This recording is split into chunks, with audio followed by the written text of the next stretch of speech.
fabled heat, where magic meets desire. Subscribe to ignite the fantasy.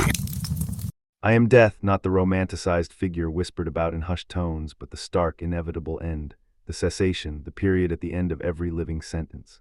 My presence is a storm, a chilling draft that extinguishes the flame of life. My cloak, woven from the very fabric of the void, billows around me, a swirling vortex of captured souls. Each rustle is a lament, a sigh, a scream swallowed by eternity. I am the sum of all fears. Yet beneath the fearsome mantle, pressed against my ageless skin, lies a secret, a paradox, pink silk, soft, delicate, almost absurdly out of place. A remnant of mortality, a whisper of the man I once was before the endless march of time and the ceaseless reaping transformed me into this entity. I run a skeletal finger beneath the silken lining, the contrast a jarring reminder of what I've lost. Does anyone suspect this small rebellion against my nature? Do they see the irony? Probably not. Then Amelia arrives. Her scent is a riot, an explosion of wildflowers and untamed earth. It claws its way through the sterile scent of decay that clings to me, a fragrant assault on my senses. It's the smell of life, vibrant and defiant. It's irritatingly intoxicating. I find her standing in the rain-soaked clearing, a defiant splash of color against the monochrome landscape. Her dress, a simple thing of green cotton, clings to the tempting curve of her hips, the swell of her breasts, curves that maddeningly stir something long dormant, something I thought irrevocably dead and buried beneath centuries of dust and despair. Her spirit shines from within, illuminating the gloomy landscape with a fire that should have been extinguished long ago, yet it perseveres.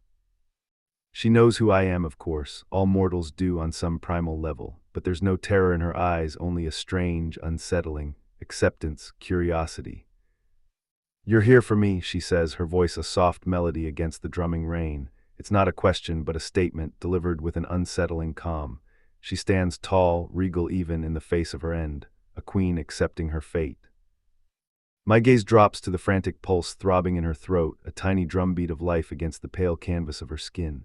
It's a visual temptation, a siren's call. I could stop it with a touch, end her life with a whisper, pluck this defiant flower and add her essence to my collection. I could drown in the warmth of her gaze, the heat a stark contrast to the eternal cold that permeates my very being. I find that I want to.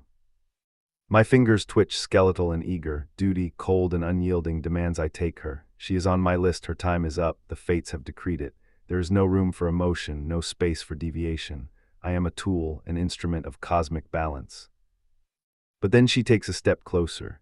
The scent of wildflowers intensifies, filling my senses. Her breath, warm and moist, mingles with the cold air swirling around me. I can almost taste the sweetness of life on her tongue. The silk lining of my cloak, usually a negligible presence, burns against my chest like a brand, an unwelcome reminder of my past, of the feelings I'm not supposed to possess.